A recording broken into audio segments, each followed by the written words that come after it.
안녕하십니까. 최진우의 세상 사는 얘기입니다. 오늘은 삶은 개구리 정부군이 국민의 힘을 생각해 한다, 이런 주제로 말씀드릴까 합니다.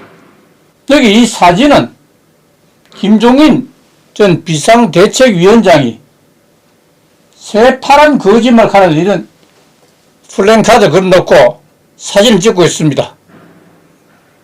거짓말 중에는 하얀 거짓말도 있습니다.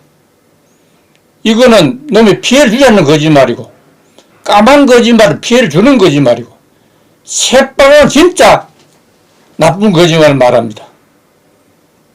여기에 나오는 새파란 거짓말은 이게 처음 들어보는 얘기인데, 파란 가루는 더불어민주당이니까 더불어민주당의 좀 진한 거짓말을 말한다 하는 이런 얘기 같습니다.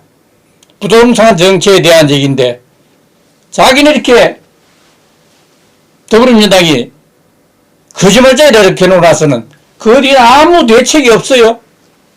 이걸 우리는 뭐라고 하는 사진 찍기 투쟁을 합니다. 세상에 사진 찍는 투쟁 마침 즐거운 투쟁이 없다고 하네요.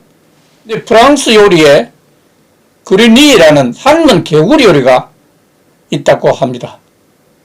이 요리는 손님의 식탁 위에 버너와 냄비를 가져 놓고 손님이 직접 보는 앞에서 개구리를 산채로 냄비에 넣고 조리하는 개구리 요리를 말합니다.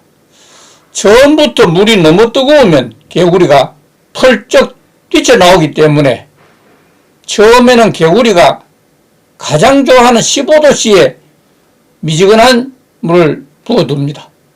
그렇게 되면 개구리는 기분이 좋아서 가만히 있게 되면서 요리가 된다는 뜻입니다.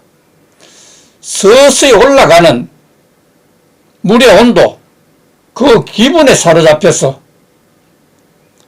자기가 삶아지고 있다는 사실도 모른 채 결국 45도씨 이르게 되면 서서히 그린위 요리로 변하면서 그 개구리의 생은 끝나게 됩니다.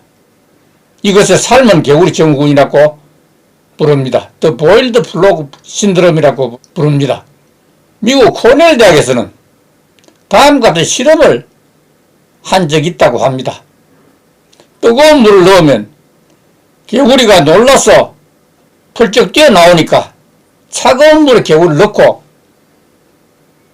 아주 약하게 가열하였다고 합니다.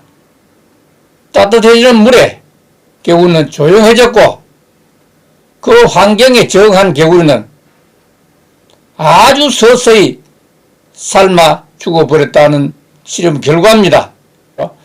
이 삶은 개구리 증후군을 비전 상실 증후군이라고 이렇게 이름을 붙였다고 합니다. 비전이 없다, 미래가 없다는 얘기죠. 무라야마 노보루 일본 작가는 피카소와 삶은 개구리라는 책에서 삶은 개구리 이론이 등장하게 됩니다. 이 책에서는 직장인의 유형을 4가지로 나누고 그 중 한 가지를 삶은 개구리형으로 표현하고 있습니다. 현대 직장인 중에서 변화에 소극적이거나 둔감한 직장인을 빗대어 삶은 개구리형이라고 표현하고 있습니다. 다시 말해서 삶에 대한 목적도 방향도 없는 매사에 무기력한 사람을 지적하고 있는 말입니다. 그런데 한 가지 주요한 교훈은 개구리가 어리석은 동물이라고 생각할지도 모릅니다. 천만의 말씀입니다. 지금의 야당인 국민의힘이 또한 개구리와 별반 다르지 않다는 생각이 들어서 이 문제를 제기하는 것입니다.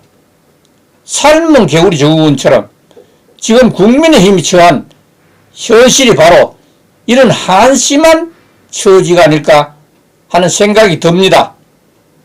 어떤 상황에 이르면 위험을 느끼고 튀어나와야 하는데 물이 조금씩 서서히 더워지기 때문에 결핵할 시기를 놓치고 자멸하게 된다는 사실입니다. 바로 지난 선거에서 그 결과를 경험했을 겁니다. 자영업자 K방역 때문에 죽겠다 오성쳐도 나와 가족만 잘 살면 그만이라는 생각을 하고 있지 않나 하는 생각이 듭니다. 여기서 아주 쇼킹한 얘기를 하나 쇼크하고 합니다. 지난 2015년 1월 19일 새정치민주연합의 2.28 전당대회가 한 달여 남았을 때라 기억이 됩니다. 문재인, 박지원, 이인영 당대표 후보들과 최고위원 후보들은 지역을 순회하며 지지를 호소하고 다녔을 때입니다. 그 반응이 사늘했습니다. 그래서 당시 언론에서는 흥행 실패를 언급하고 나왔습니다. 그렇게 되자 당원뿐만 아니라 출마자들은 물론이고 당의 고문도 위기감을 의식하면서 움직이기 시작을 했습니다. 이번 전당대회는 당대표로 선출된 사람이 2016년 총선 공천권을 행사할 수 있을 뿐만 아니라 19대 대선 승리의 발판이 이번 총선에 달려있기 때문입니다. 이렇게 되자 새정치민주연합의 국정자문회의를 소집했더니 자문위원들도 하나같이 사태가 심각하다고 그렇게 비판을 하고 초청연설 나온 이건식 전 행정자치부 장관도 살몬 개구리 정우군에 대한 강연을 통해서 그만큼 당위 상황이란 사실을 지적하면서 이번 총선 승리 혼신의 힘을 쏟을 것을 강조하고 나섰습니다. 이와 같은 획기적인 단결이 그 후 19대 문재인 대통령을 탄생시키는 계기가 되었다는 사실을 누구도 부인할 수 없을 것입니다. 그런데 지금 야당은 국민의힘은 어떤가 하는 생각이 듭니다. 오늘 주제입니다. 20대 국회의원 선거에서 황교안 당대표가 선거관리위원장을 김영호 전 국회의장에게 위임하면서 사단이 났습니다. 김영호 선거관리위원장이 공천이 아닌 사천을 마음껏 휘두르면서 확실한 여당을 만들 수 있었던 기회를 사천과 함께 더불어민주당 꼼수에 말려서 더불어민주당이 180석을 몰아주고 국민의힘 겨우 103석을 건지는데 그쳤습니다. 이건 바로 삶은 개구리 정우군의 덫에 걸린 허망한 국민의힘의 결과가 아닐 수 없습니다. 지난 21대 국회의원 선거가 희대의 부정선거라고 낙선자들이 정빙자료로 문제를 제기하고 나서자 우리나라뿐만 아니라 미국의 통계학자들까지도 연일 문제를 제기하는데도 불구하고 당선자 103명은 벙어리처럼 말 한마디도 없자 여기에 기회를 얻다 생각한 김종인 비상대책위원장은 부정선거에 대한 문제 제기는커녕 인천 연수원 민경욱 등 당협위원장 49명을 전격 교체했다고 하니 이건 김종인 비대위원장의 전액이 아닐 수 없습니다. 정말 놀랄 일입니다. 여기에 김종인 비대위원장은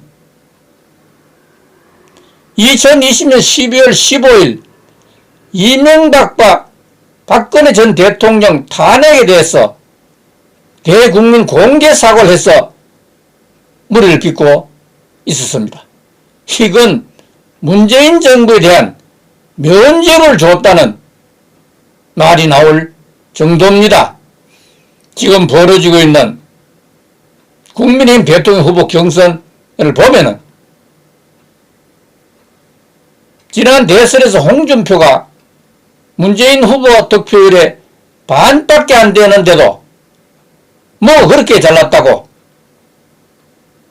내부 총질이 지나치다는 말이 인구에 회자되고 있을 정도입니다. 지난 2년 동안 홍준표의 입당을 찬성하는 국회의원이 한 사람도 없었던 것은 아닐까 하는 생각이 들기도 합니다. 여기에 역선택 문제도 그렇다. 역선택의 문제이기 이전에 먼저 논리적 문제라는 사실을 모두 간과하고 있는 것이라는 것으로 보입니다.